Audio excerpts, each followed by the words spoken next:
नमस्कार। आज छत्रपती शिवाजी महाराज यांची जयंती आणि त्या दिनानिमित्त आपला हा जो आनंदमय सोहळा आहे, ज्याच्यासाठी आपण इथे जमलेलो आहोत। डॉक्टर वारे यांच्या दवाखान्याचं नवीन वास्तूमध्ये स्थलांतर आणि त्याला आपण एक्सपान्शन म्हणू किंवा विकास होतो आहे, या विकासासाठी आपण सगळे जमले होते। या वास्तूचं आता उद्घाटन झालं आणि एक दालन उघडं झालं। दालन उघडं झालं म्हणजे मी अशा दृष्टीने बघतो की इथल्या रुग्णांसाठी किंवा जे कोणी येतील त्या रुग्णांसाठी एक आरोग्याचं दालन, एक आशेचं दालन, विश्वासाचं दालन उघडं झालेलं आहे। आणि हे आता इथे येऊन डॉक्टर वारे यांच्याकडनं उपचार घेऊन ते आरोग्य प्राप्त करतील याच्यामध्ये काही शंका नाही। डॉक्टर वारे यांच्या माझी कशी ओळख झाली ते एक गमतीशीर किस्सा आहे, म्हणायला हरकत नाही। मी राज्यस्तरावर आयुष विभाग बघत होतो। आयुष विभाग म्हणजे आपल्याला त्याची कल्पना असेल, आता यांनी सांगितलं की आयुर्वेद, होमिओपॅथी, युनानी वगैरे ते सगळे असतं। तर पूर्वी सरकारी दवाखान्यांमध्ये फक्त ॲलोपॅथीची ट्रीटमेंट दिली जायची आणि या कुठल्याही प्रकारच्या सेवा मिळत नव्हत्या। त्याच्यानंतर मग 2003 मध्ये केंद्र शासनाने हा निर्णय घेतला की रुग्णांना ॲलोपॅथी बरोबरच होमिओपॅथी, युनानी, निसर्गोपचार याचा सुद्धा सल्ला असेल, उपचार असेल, हा मिळाला पाहिजे असा विचार करून ही एक आयुष पद्धतीचं एक मंत्रालय स्थापन केलं आणि राज्यस्तरावर सुद्धा प्रत्येक राज्यामध्ये स्थापन करण्यासाठी ठरवलं गेलं। तर त्यानुसार मला हा मान मिळाला की महाराष्ट्र राज्यामध्ये पूर्ण आयुष तुम्ही आम्हाला व्यवस्थित स्थापन करून द्या। तर मी ते काम करत असताना मग माझं काम हे होतं की जिल्ह्यात जे काही आयुर्वेदिक आपले आयुष कक्ष आम्ही उघडले, 263 ठिकाणी उघडले होते। तर इथे कामकाज कसं चाललं आहे, ते इथे रुग्णांना सेवा दिली जाते का, दिली जात असेल तर कशी दिली जाते आणि त्यांना काही प्रॉब्लेम नाही ना, आणि जे काही उपचार दिले जात आहेत त्याच्यातनं किती यश मिळतं, हा सगळा भाग बघत असताना ती रिपोर्टिंग मी सगळं कलेक्शन करून केंद्र सरकारला कळवायचं की आमचा आयुष कक्ष या पद्धतीने चाललेला आहे। तर हे बघता बघता काय झालं की मला एक असं लक्षात आलं की आपले 36 जिल्ह्यांमध्ये बीड जिल्ह्याचे जे काय आकडे असायचे ते खूप छान असायचे। छान म्हणजे आलेल्या पेशंटची संख्या पण इतर जिल्ह्यांपेक्षा जास्त असायची, बरे झालेल्या पेशंटची पण संख्या जास्त असायची। त्याच्यानंतर त्यांचे जे रुग्णांचे अनुभव असतात तर ते पण असायचं। मग मला स्वाभाविक बीड जिल्ह्याकडे माझं थोडंसं लक्ष गेलं आणि मग मी बीड जिल्ह्याला जेव्हा भेट दिली तर तेव्हा मग मला हे सगळ्या मंडळी आपली भेटली। धर्माधिकारी सर आयुर्वेदाचं काम पाहत होते, विशेष करून आयुष तर पाहतच होते पण उपडी आयुर्वेदाची, आणि त्यावेळेला डॉक्टर वारे यांची माझी भेट झाली। ते होमिओपॅथीचं काम बघत होते। बघितल्यानंतर एक सुंदर, सालस, हँडसम आणि मनमिळावू असं एक व्यक्तिमत्व समोर आल्यामुळे आणि आमची दोघांचं लगेचच काय असेल मनोमन एक मैत्री झाली आणि मग त्यांना फक्त सांगायचं उचित की वारे सर आपल्याला असं करायचं, वारे आपल्याला तसं करायचं। लगेच शब्द पडला की जसं आता धर्माधिकारी सरांनी सांगितलं तसं एक शब्दाला मान असायचा आणि ते काम होत होतं। मग आम्ही विचार केला की आता म्हटलं तुमच्या अडचणी काय आहेत? मग त्यांनी सांगितलं की आम्हाला नीटची जागा नाही, बसायला टेबल नाही, औषधं नाही। मग आपण केंद्राकडे पाठपुरावा करून 35 लाख रुपये मंजूर करून घेतले आणि बीड जिल्ह्यामध्ये आपण आयुष कक्ष उभा केला। असं आम्ही इतरही जिल्ह्यांमध्ये केलं, पण बीडचा आयुष कक्ष हा सुंदर एकदम छान झाला आणि तिथे सगळ्या लोकांना खूप चांगल्या सेवा मिळायला लागल्या। डॉक्टर वारे हे होमिओपॅथीचीच प्रॅक्टिस करतात। आता कसं असतं की डिग्री घेतल्यानंतर कुठली प्रॅक्टिस करू शकतो किंवा करतात जनरली, पण त्यांचा होमिओपॅथीवर एवढा विश्वास आहे की त्यांनी होमिओपॅथीचा काल धरल्यानंतर त्याचे रिझल्टही दिसायला लागले। बऱ्याचदा पेशंट येतात आणि होमिओपॅथीची गोळी म्हणजे म्हणतात की एवढीशी गोळी ह्याची काय बरं होणार आहे, पण ती छानशी गोळी म्हणजे एक छोटी काय म्हणतो आपण छोटा फटाका आणि बडा धमाका असं असतं ते। तर आणि कुठली ट्रीटमेंट देताना जे काय असं की योग्य निदान झालं पाहिजे आणि त्याच्यासाठी योग्य औषधाची निवड केली गेली पाहिजे। कसं असतं एका आजारावर अनेक औषधं असतात आणि एक औषध अनेक आजारांवर चालत असतं। मग त्याच्यामध्ये हे जे अनेक असतात, अनेक आजारापैकी हा नेमका कुठला आजार आहे आणि ह्या आजारासाठी एवढ्या हजार औषधातनं कुठलं औषध निवडायचं आहे, तर ही खरं टेक्निक असतं आणि हे असं कोणालाही येत नाही। त्याच्यासाठी खूप श्रम करायला लागतात, शिकावं लागतं। आता गोंगडे सरांनी पण सांगितलं की ते 12-12, 14-14 तास अभ्यास करायचे. तर त्यानुसार ते केलं आणि त्यांनी मुतखड्यावर आपलं एक सिद्ध केलं की मुतखड्याचा कसलाही पेशंट आला तर मी त्याला बरं करेन. आता त्यांनी सांगितलं 8,000पेक्षा जास्त मुतखड्याच्या पेशंटना त्यांनी ट्रीटमेंट दिलेली आहे. मित्रांनो, मी बघितलेलं आहे की मुतखडा जर ज्याला झाला ना तर त्या व्यक्तीला इतक्या यातना असतात. मग किती मोठा माणूस असतो, किती श्रीमंत माणूस असतो, अक्षरशः लोळायला लागतो.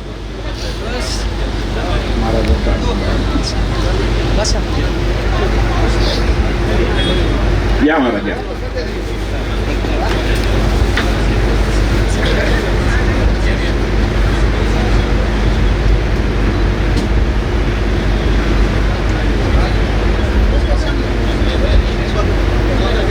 आज या ठिकाणी आयुष क्लिनिकला शुभाशीर्वाद देण्यासाठी उपस्थित झालेले हरिभक्तपरायण महंत श्री संभाजी महाराज यांचं आगमन झालेलं आहे. मी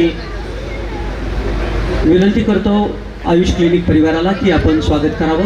उत्तराधिकारी श्री क्षेत्र नारायणगड तथा संत तुकाराम महाराज संस्थान मादळमोहीचे मठाधिपती हरिभक्तपरायण महंत श्री संभाजी महाराज यांचं या ठिकाणी आगमन झालेलं आहे.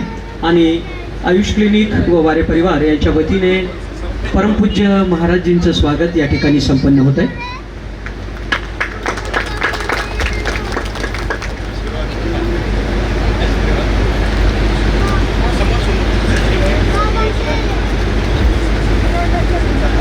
यातना होत असतात आणि तो कसाही श्रीमंत माणूस असू दे, कसा असू दे, तो अक्षरशः गडबडा लोळत असतो आणि कधी एकदा हा त्रास माझा संपेल या परिस्थितीत असतात.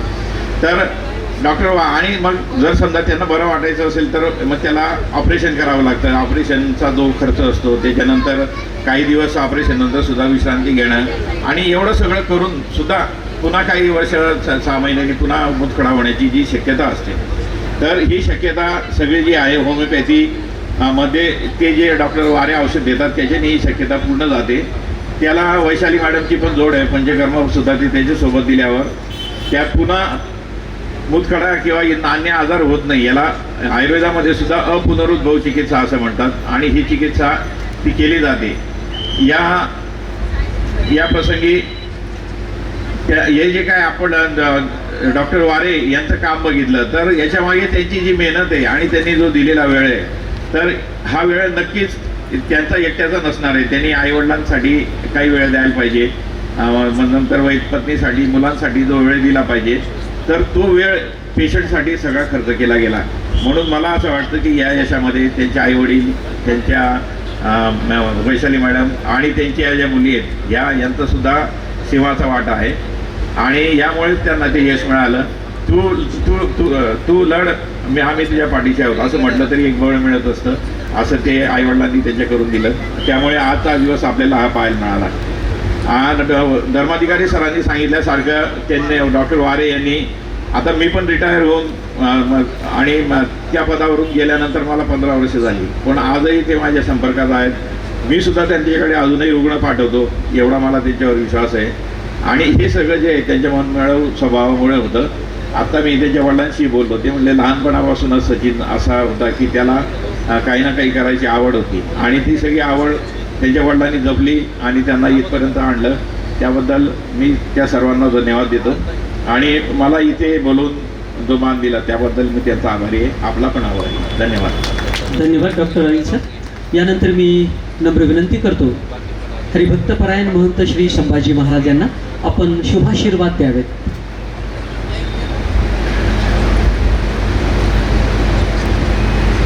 नमामि सद्गुरुं शांतं सच्चिदानंद विग्रहं पूर्ण ब्रह्मपरानंदं येशमानंदवल्लभं. आज 19 फेब्रुवारी अत्यंत पवित्र असा हा दिवस आहे. आपल्या स्वराज्याचे संस्थापक छत्रपती शिवाजी महाराजांचा जन्मदिवस. प्रथमतः या शिवजयंतीच्या निमित्त तुम्हा सगळ्यांना खूप खूप शुभेच्छा देतो. आणि आज आपल्या या आयुष क्लिनिकच्या उद्घाटनाच्या निमित्तानं उपस्थित सन्माननीय सगळं स्टेज आणि उपस्थित सगळा जनसमुदाय, वेगवेगळ्या क्षेत्रातील सगळीच माणसं या वारी परिवारावरती प्रेम करणारी मंडळी सगळे उपस्थित आहेत। या कार्यक्रमासाठी पूज्य गुरुवर्य शिवाजी बाबासुद्धा सकाळी या कार्यक्रमाला भेट देऊन गेलेत आणि आमच्या नारायणगडाचे विश्वस्त दिलीपांना गोरे नारायणगडचं प्रतिनिधी म्हणून इथं पूर्ण वेळ उपस्थित राहणार आहे, नाही का? आणि आपले डॉक्टर सचिन वारे साहेबांनी या कार्यक्रमासाठी 4-5 दिवसापासून सगळ्यांना निमंत्रित केलं, सगळ्यांच्या भेटीगाठी घेतल्या। त्यांचे बंधू ज्ञानेश्वर भैया हेही रोज फिरले, सगळ्यांना तुम्हाला निमंत्रित केलं आणि तुम्ही उपस्थित राहिलात। मला वाटलं सकाळी 11, 11:15 वाजताच कार्यक्रम संपला असेल, पण आम्ही कार्यक्रमाला भेट देत देत अण्णांचा फोन झाला, म्हणलं चला शुभेच्छा देऊ 2 मिनिट, नाही का? आमच्या मादळमुळे पोलीस चौकीचे PSI आमचे गर्जे साहेब उपस्थित आहेत। तुम्ही सगळेच नाव घेण्यायोग्य आहेत, त्यांची गरज पडते आम्हाला नेहमी नाही का? आणि आमच्यावरती वडिलावत प्रेम करणारे आमचे शांताराम भाऊ आणि चिखलीकर मंडळी, पुन्हा एकदा आमच्या डॉक्टर सचिन वारे साहेबांना खूप खूप शुभेच्छा देतो आणि थांबतो। शुभम भवतु कल्याण। खूप खूप धन्यवाद। अतिशय प्रेमळ शब्दामध्ये आपण शुभेच्छा आणि मार्गदर्शन दिलं।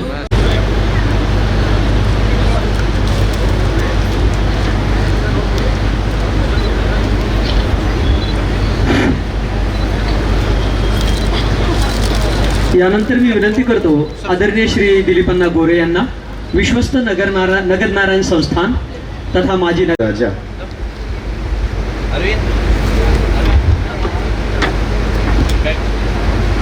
च्या जयंतीच्या निमित्ताने सर्वप्रथम मी त्यांच्या चरणी नतमस्तक होतो, त्रिवार वंदन करतो आणि त्या निमित्ताने आपणा सर्वांना मनापासून खूप खूप शुभेच्छा देतो।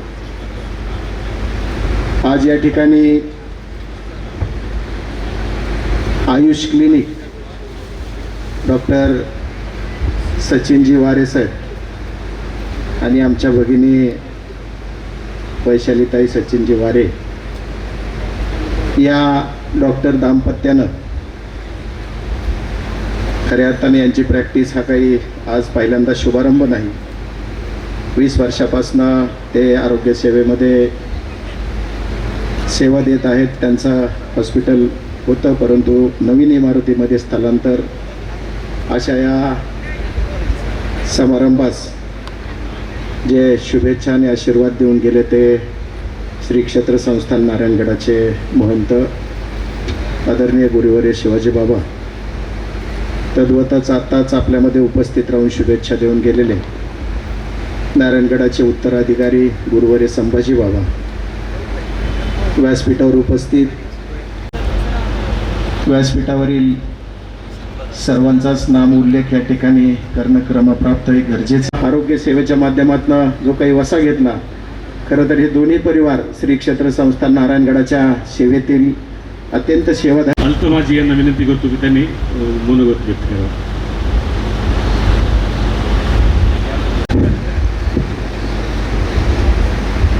आदरणीय व्यासपीठ आणि व्यासपीठावर असलेले सर्व मान्यवर, सन्माननीय डॉक्टर्स, कर्मचारी वर्ग आणि उपस्थित सर्व अतिथी बांधवांनो, सर्वांना माझा नमस्कार।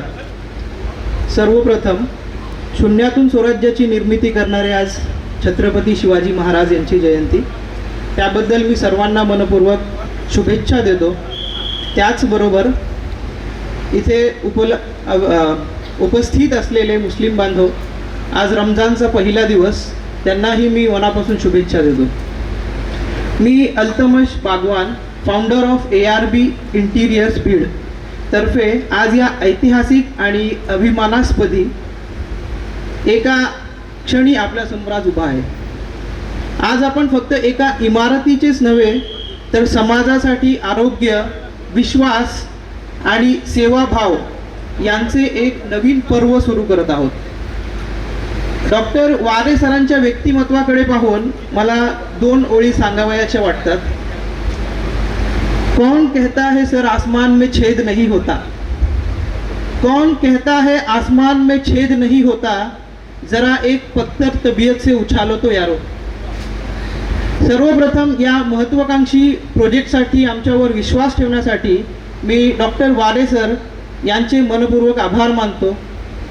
त्यांच्या दूरदृष्टीमुळे आणि सेवाभावी वृत्तीमुळे ही संकल्पना वास्तवात आज उतरू शकली आहे.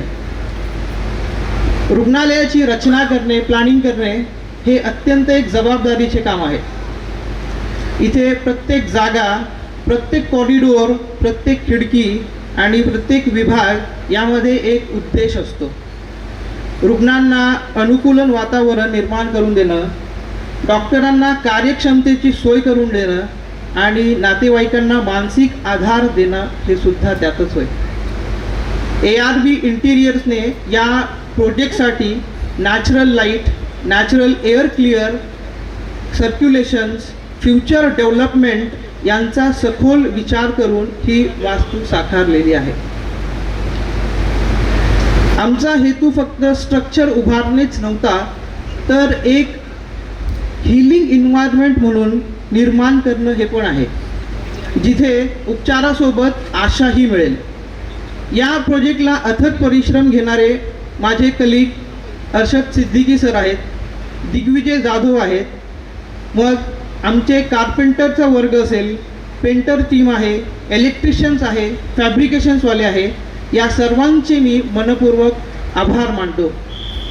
शेवटी मी इतकंच म्हणेल की आज उघडली जाणारी जी दारे आहेत, हे रुग्णालय केवळ एक आरोग्य केंद्र नव्हे, तर समाजासाठी विश्वासाचा एक दीपस्तंभ आहे. पाटील साहेब उपस्थित आहेत. शहराध्यक्ष शिवसंग्राम यांचंही स्वागत आयुष परिवाराच्या वतीने होईल. मी विनंती करतो श्री प्रल्हादजी नरबडे यांना आपण श्री सुहासजी पाटील साहेबांचं स्वागत करावं. ज्येष्ठ उद्योजक श्री सुरेशजी गुणोत सर या ठिकाणी उपस्थित आहेत. त्यांचं स्वागत या ठिकाणी संपन्न होईल. मी ज्ञानेश्वरजी वारे आणि रवींद्रजी. यानंतर आजचं शेवटचं मार्गदर्शन, अध्यक्षीय समारोह. आयुष क्लिनिकच्या नवीन वास्तूमध्ये कलांती आहे. छत्रपती शिवाजी महाराजांना आपण सर्व नतमस्तक होऊ. कार्यक्रमाला त्यांच्या हस्ते या क्लिनिकचं उद्घाटन झालं. त्यांनी आपल्याला सगळ्यांना आशीर्वाद दिले. आशीर्वाद देऊन त्यांचे पूर्वनियोजित कार्यक्रम असल्यामुळं त्यांना त्या कार्यक्रमाला जावं लागलं. असे आदरणीय महंत शिवाजी महाराज, आदरणीय महंत संभाजी महाराज, व्यासपीठावर उपस्थित असलेले आमचे Dilipanna Gore, Suhasji Patil, Vaidya Anilji Nandode sir, doctor Vyankatji Dharmadhikari, doctor Mahendraji Ghoshal sir, doctor Nishikant Pachegaonkar sir, doctor Yogesh Ghongadiji, doctor Anand Mule, doctor Ajit Jadhav, doctor Rajendra Band. चं उद्घाटन आहे असे डॉक्टर सचिन वारे, डॉक्टर वैशाली वारे. त्यांना आशीर्वाद देण्यासाठी या ठिकाणी उपस्थित असलेले व्यासपीठावरील सर्व मान्यवर, समोर बसलेली वडीलधारी मंडळी, बंधू भगिनी, मित्रांनो. खरं म्हणजे महाराजांनी ह्या क्लिनिकचं, या नवीन वास्तूचं उद्घाटन केलेलं आहे, तर ते मार्गदर्शन न करता गेलेले आहेत. त्याच्यामुळं त्यांच्या वतीनं मी या आयुष क्लिनिकच्या नवीन वास्तूचं उद्घाटन झालं असं सर्वप्रथम जाहीर करतो. घोषाळ सर सांगत होते की उशिरा बोलायचं असलं की मग सगळे मुद्दे संपून जातात. फक्त मुद्देच संपून जात नाहीत. तुम्ही मागं बघितलं तर मागचे अर्धे निघून गेलेत आणि पुढचे पण अर्धे निघून गेले. मग अशा वेळेला बोललं पाहिजे की नाही बोललं पाहिजे हे पण पंचायत असते. म्हणजे शेवटच्या बोलणाऱ्याची किती पंचायत असते बघा. आणि शेवटच्या माणसानं बोललं पाहिजे हे सगळ्यांचा आग्रह असतो. त्याच्यामुळं थोडक्या शब्दात का होईना तुम्हाला मार्गदर्शन करणं क्रमप्राप्त आहे. सगळे सांगत होते डॉक्टर हा पेशा असा आहे, मग ते कोणत्याही पॅथीचे असो. पॅथीचा वाद बीडमध्ये नाही हे संयोजकांनी अँकरिंग करताना सांगितलं आहे. पण एकच पेशा असा आहे की जिथं लोक रडत येतात. म्हणजे रडत रडत येतात, म्हणजे अक्षरशः डोळ्यात पाणी आणत नाही, पण त्यांना वेदना असतात, त्रास असतो. त्या त्रासातून त्रागा होऊन होऊन आमच्याकडे येत असतात. दुसऱ्या कुठल्या क्षेत्रामध्ये असे लोक येत नाहीत. म्हणजे आता दिलीपराव अण्णा त्यांच्या क्षेत्रात आहेत, तिथं येणारे लोक रडत रडत येत नाहीत. पुढे मला वाटतं PSI साहेबांचा उल्लेख केला, त्यांच्याकडे येणारी सगळीच लोक रडत रडत येत नाहीत. दुसऱ्या कुठल्या विभागामध्ये येणारे लोक रडत रडत येत नाहीत. पण आमच्याकडे येणारे रडत रडत येणारे जेवढे लोक आहेत त्याच्यातले 99% लोक आपण हसत हसत वापस पाठवून देऊ शकतो, आणि ते आपल्याला खरंच पुण्याचं काम करण्याची संधी ईश्वराने दिलेली आहे. म्हणजे जनसेवा हीच ईश्वर सेवा जी म्हणतो ती खऱ्या अर्थानं डॉक्टर्स, पॅरामेडिक्स असतील, कोणी असेल, पेशंटची सेवा करणाऱ्या लोकांच्या नशिबात ती असते.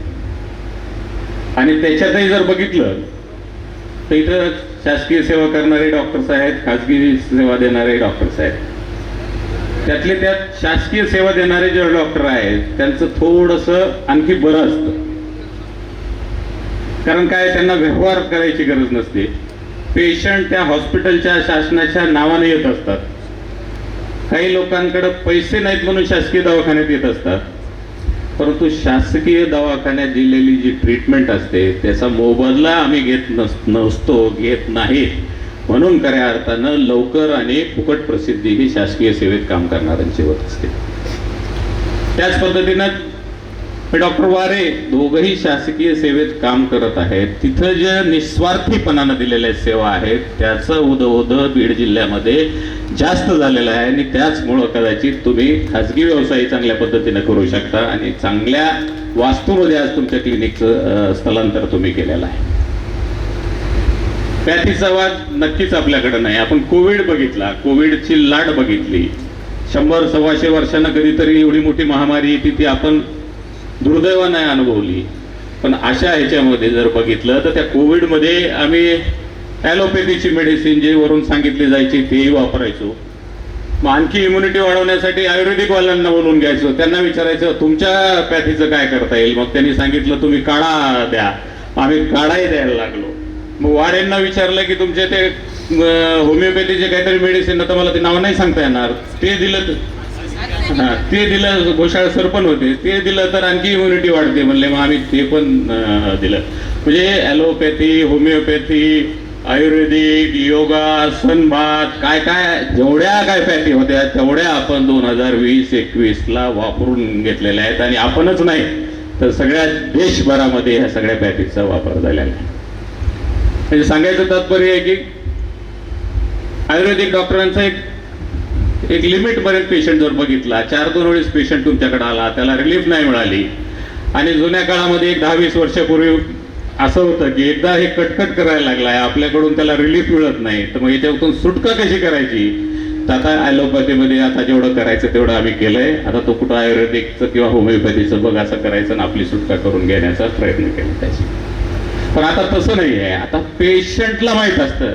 पेशंट आता नेटवर जातात, सगळे लक्षणं टाकतात, त्याचे डिफरन्शियल डायग्नोसिस बघतात, आपल्याला काय आजार असू शकेल त्याचे 2-4 आजाराचे निदान घरीच करतात, आणि सगळा अभ्यास त्याच्यावर कुठल्या पॅथीची ट्रीटमेंट चांगली, ॲलोपॅथीकडे तज्ज्ञाकडे जावा, होमिओपॅथी तज्ज्ञाकडे जावा का आयुर्वेदिक तज्ज्ञाकडे जावा विचार करून ते त्या तज्ज्ञाकडे जातात. आणि त्या तज्ज्ञाकडे गेल्यानंतर त्या तज्ज्ञालाही तेवढंच अभ्यास करावा लागतो, आणि त्या स्वतःचं नॉलेज तेवढं अपडेट ठेवावं लागतं. कारण तो कुठला प्रश्न विचारेल, कारण तो अभ्यास करून आलेला असतो, तो ते 1-2 लक्षणाचाच जास्त अभ्यास करून आलेला असतो. त्याच्यामुळे डॉक्टरांना पण तेवढं अपडेट नॉलेज असणं आवश्यक असतं, तरच ते आपण आपल्या रुग्णांप्रती यशस्वी होऊ शकतो आणि त्यांना चांगल्या प्रकारची ट्रीटमेंट देऊ शकतो. घोषाळ सर सांगत होते, सर शुभेच्छा कशा द्यायच्या. तर शुभेच्छा अशा देऊयात की हे समोर बसलेले जे पेशंट आहेत, आपले पेशंट म्हणता येणार नाही, जे त्यांना आशीर्वाद देण्यासाठी आलेली माणसं आहेत, जे वडिलारी माणसं आहेत, तरुण आहेत, त्यांनी कधीच आजारी पडू नये अशा प्रकारचे आपण या ठिकाणी शुभेच्छा देऊ. आणि जर चुकून जर त्याच्यापैकी कुणी आजारी पडलंच तर त्याने डॉक्टर वारेंना दाखवायला यावं आणि चांगल्या प्रकारची ट्रीटमेंट घ्यावं, अशा प्रकारची मी माझ्या वतीनं त्यांना शुभेच्छा देईन. डॉक्टर कुळे साहेबांनी सांगितलं की दम्यासाठी मी स्वतः पाचेगावकर सरांची ट्रीटमेंट घेतलेली आहे. तर ते एखाद्या सर्जननं सांगितलं असतं तर बरं झालं असतं, पण त्यांनी स्वतःच्या पायावर दगड मारून घेतला. म्हणजे ते पण तुम्ही फिजिशियन आहेत, दम्याचे पेशंट तुमच्याकडे पण येणार आहेत आणि ते पेशंट आता उद्या याच्यापैकी तुमच्याकडे दाखवायला येणारे पेशंट आता तुम्ही स्वतःहून डॉक्टर वारेंकडे शिफ्ट केलेले आहेत. म्हणजे एक भाग विनोदाचा जर सोडला तर पण त्यांनी त्या विषयाचे तज्ज्ञ असून सुद्धा त्यांनी सांगितलं की आमच्या पॅथीच्या पलीकडे जाऊन काही आजारांमध्ये ही पॅथी निश्चितपणानं काम करते. म्हणजे सगळ्या इतर पॅथींच्या डॉक्टरांना नेहमीच सूचना असते किंवा विनंती असते किंवा सल्ला असतो की तुम्ही तुमच्या पॅथीमध्ये बेस्ट काय देता येईल त्याच्यासाठी निश्चितपणाने प्रयत्न करावा.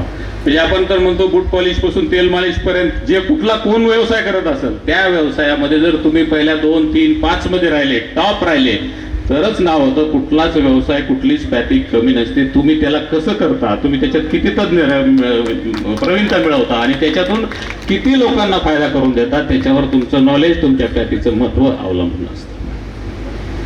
डॉक्टर वारेंनी मला फोन केला आणि आम्हाला तर बीडमध्ये यायचं कारणच पाहिजे असतं, म्हणून मी त्यांना सांगितलं फोनवर मी 100% येणार आणि 11:30 वाजता येऊन बसलोय. 11:30 पासून 1:30 वाजेपर्यंत कार्यक्रम चाललाय. बोलायचं तर आणखी 10-5 मिनिटं आणखी बोलता येईल, परंतु आता सगळ्यांनाच अनेक कार्यक्रमाला जायचं आहे. डॉक्टर वारे दाम्पत्यांना मी परत एकदा मनापासून शुभेच्छा देतो. मला या कार्यक्रमाला बोलवलं, बोलण्याची संधी दिली, त्याचे तसा सत्कार केला, त्याबद्दल त्यांचे मनापासून आभार मानतो. थांबतो. जय हिंद, जय महाराष्ट्र, जय शिवराय. अगोदर संवेदनाकडून आणि डॉक्टर साहेबांकडून सगळ्यांना नम्र विनंती आहे की अल्पोपहाराची सोय या ठिकाणी बाजूला केलेली आहे. कुणीही अल्पोपहार घेतल्याशिवाय जायचं नाही. आजच्या या खूप अशा ज्यांनी हिंदवी स्वराज्य निर्माण केलं अशा छत्रपती शिवाजी महाराज यांची आज जयंती आहे आणि त्यामध्येच हा अत्यंत मोलाचा कार्यक्रम या ठिकाणी आयोजन केलेलं आहे. तर या कार्यक्रमासाठी हरिभक्तपरायण प्रेममूर्ती श्री क्षेत्र नारायणगडचे मठाधिपती आदरणीय शिवाजी महाराज यांची प्रमुख उपस्थिती होती. त्यांचे सुद्धा आणि संभाजी महाराज जे नवे उत्तराधिकारी आहेत श्री क्षेत्र नारायणगड यांचे सुद्धा मी सर्वप्रथम आभार मानतो. त्यांच्याप्रती नतमस्तक होऊन ज्या माणसाने प्रशासनामध्ये तुकाराम मुंडे असतील आणि आरोग्य विभागामध्ये डॉक्टर अशोक थोरात सर असतील, त्यांनी प्रशासन कसं चालवावं आणि त्या ठिकाणी असणाऱ्या टीमला स्वातंत्र्य कसं द्यावं आणि कोणतंही काम अगदी मनमोकळ्यापणाने आणि प्रशासन वाकून कसं करून घ्यावं याचं ज्वलंत आणि मूर्तिमंत उदाहरण अशोक थोरात सरांच्या माध्यमातून जातं. वेळात वेळ काढून त्यांनी 2 तास थांबून कार्यक्रमाचं अध्यक्षपद भूषवलं. त्याबद्दल डॉक्टर सचिन वारे, वैशाली वारे यांच्याकडून आणि आमच्या सर्वांकडून आम्ही त्यांचे आभार मानतो. त्यानंतर राजकीय क्षेत्रामध्ये दिलीपांना गोरे असतील, त्यानंतर मदनराव चव्हाण असतील, सुहासजी पाटील असतील, नागेशजी तांबारे असतील, यांनी वेळात वेळ काढून या कार्यक्रमाची शोभा वाढवली, इथं वेळ दिला आणि डॉक्टर साहेबांच्या हॉस्पिटलच्या उद्घाटनाला शुभ आशीर्वाद दिले. त्याबद्दल त्यांचेसुद्धा मी आभार मानतो. प्रमुख पाहुण्यामध्ये वैद्य अनिल मधुकर नांदेडे साहेब, डॉक्टर व्यंकट धर्माधिकारी साहेब, त्यानंतर स्वानंद सोनार साहेब, Mahendra Ghoshal sir, Nishikant Pajegaonkar sir, Yogesh Gongade sir, त्यानंतर Anant Mule sir, Ajit Jadhav sir, Rajendra Band sir, Rajendra Manoj sir, Sunil Bobde sir, Anil Barkur sir, Amol Gite sir, या सर्वांनी वेळात वेळ काढून या ठिकाणी उपस्थित राहिले. त्याबद्दल मनापासून मी डॉक्टर साहेबांच्या वतीने त्यांचे आभार मानतो. कार्यक्रम थोडासा उशीर झाला तरीसुद्धा तुमच्यासारख्या डॉक्टर साहेबांवर आणि मॅडमवर प्रेम करणाऱ्या, आयुष क्लिनिकवर प्रेम करणाऱ्या सर्व नातेवाईक असतील, मित्रपरिवार असेल आणि याशी डॉक्टरशी संबंधित, डॉक्टरच्या संबंधित, डॉक्टरची नातं हे व्यक्तीशी नसून तुमच्या वेदनेशी नातं असतं. म्हणून तुमच्या वेदनेशी डॉक्टर साहेबाचा जो संबंध आहे त्याशी आधीनिस्त राहून तुम्ही ज्या कार्यक्रमाची शोभा वाढवली, या ठिकाणी वेळात वेळ काढला त्याबद्दल तुमचे सर्वांचे आभार मानतो आणि अध्यक्षाच्या वतीने कार्यक्रम संपला असं जाहीर करतो. सगळ्यांना नम्र विनंती आहे की कुणीही अल्पोपार नाश्ता केल्याशिवाय कुणीही जायचं नाही. आम्हा सर्वांकडून अशी आपणास विनंती आहे. धन्यवाद सर.